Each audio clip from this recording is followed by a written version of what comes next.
My name is Alfred Hawthorne Hill. Alfred Hawthorne Hill?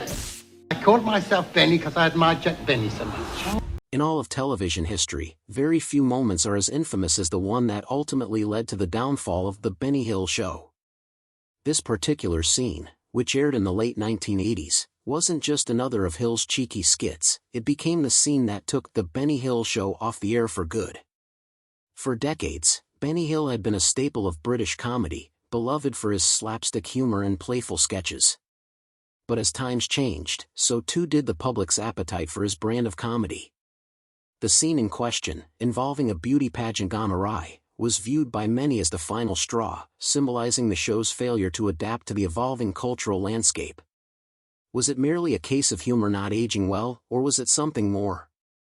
This moment would mark the beginning of the end for Benny Hill's reign on television. The beginnings of Benny Hill, born Alfred Hawthorne Hill on January 21, 1924, in Southampton, England, Benny Hill would years later become one of the most recognizable faces in comedy throughout the world. But long before he was entertaining millions, Benny was but a young lad growing up in a working-class family quite far removed from the glamour and fame that awaited him.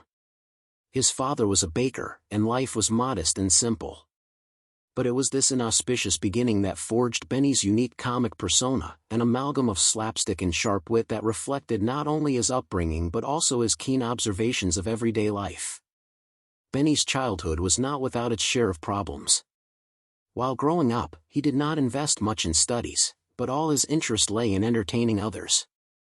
From an early age, Benny had this humorous side to his character. He used to imitate his teachers and classmates, for which he used to receive laughs and also reprimands. These experiences formed the bedrock for his career path. To make people laugh, really belly laugh, that is a rare skill, said his close friend Bushell. He was a lovely, unassuming man, modest, and very generous with his comedy. After school, Benny was able to work odd jobs as a milkman, driver, and even a drummer. However, none of these jobs satisfied his desire to entertain. Determined to enter into show business, Benny took a leap of faith. In the early 1940s, he began performing in various variety shows, honing his craft before live audiences. These performances provided him with an avenue to develop his style, influenced very heavily by the comic greats of the time, including Charlie Chaplin and, above all, his idol, Jack Benny. It was during this period that Alfred Hill adopted the stage name Benny Hill as a tribute to Jack Benny, whose timing and delivery he greatly admired. The change in name became a turning point in his career. Hill's performances became more refined, his timing sharper, and his humor so peculiarly characteristic of British life. His unique blend of physical comedy and verbal wit began to attract attention and set him apart from other performers of his era. As Benny Hill stepped into the spotlight, who could have imagined that this once ordinary milkman would forever change the face of comedy? Would his charm and humor echo beyond the borders of Britain, or would he remain just another local performer? The world was about to witness the rise of a comedic genius whose influence would extend far beyond the stage. The Benny Hill Show, first transmitted in 1955, The Benny Hill Show heralded a new era in television comedy. Quite literally, a show like no other had been born. Hill's success in marrying live performances with pre-recorded sketches was to set an entirely new standard for variety shows, a standard that would go on to influence television for decades to come. Yet, right from its inception, the innovation begged one question: how long could Benny Hill sustain this kind of format? This format was what really set The Benny Hill Show apart. The show didn't rely solely on traditional stand-up routines or one-off skits. Instead, these comic elements combined into a coherent whole.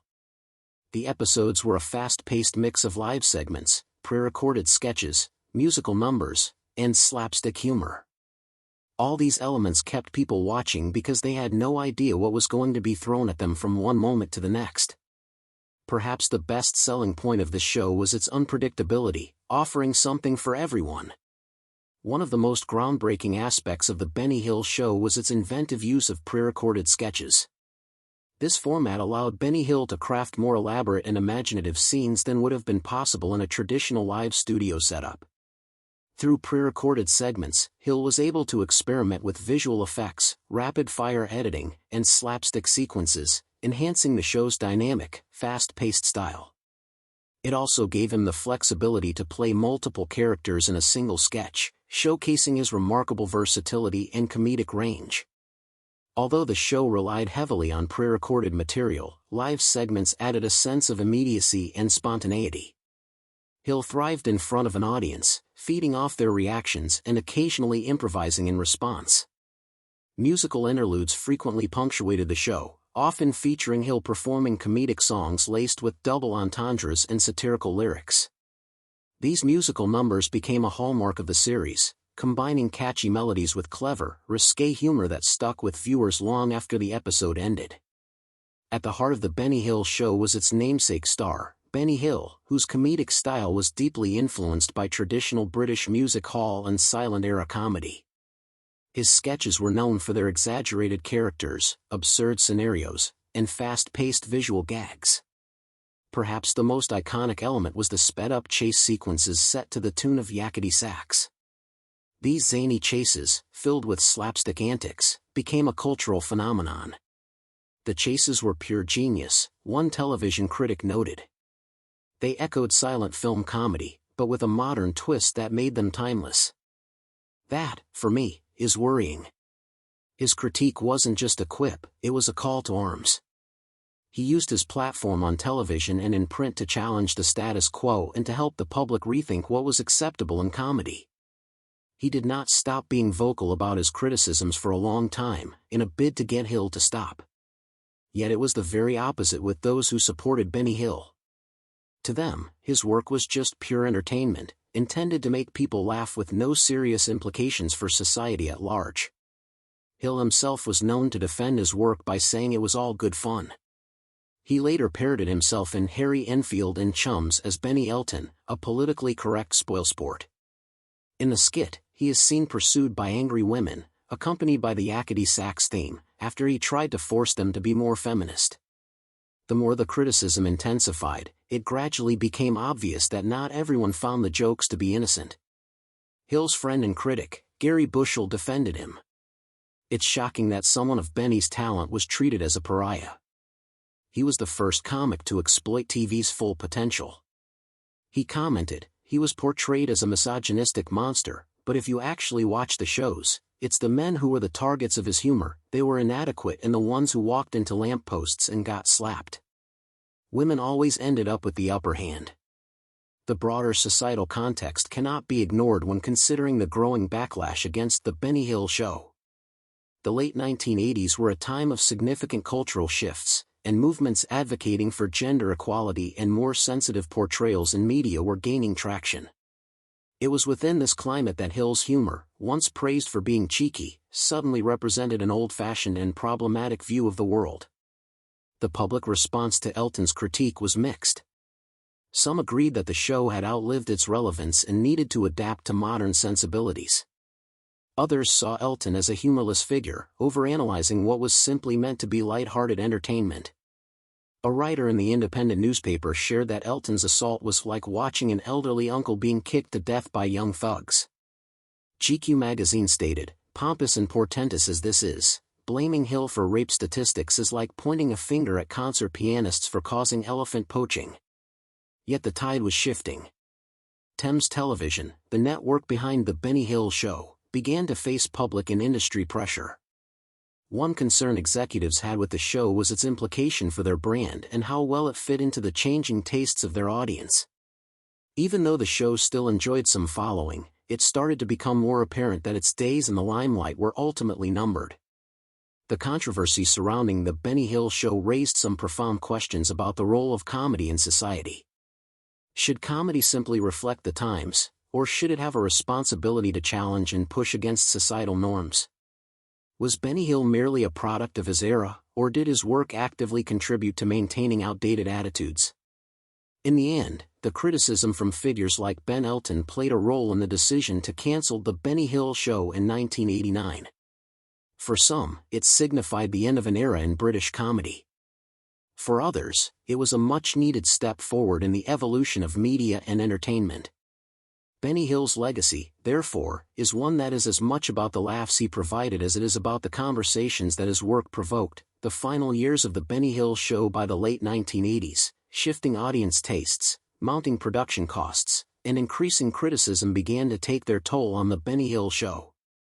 Once one of the most watched and beloved comedy programs on British television, the show started to lose relevance as the cultural climate changed.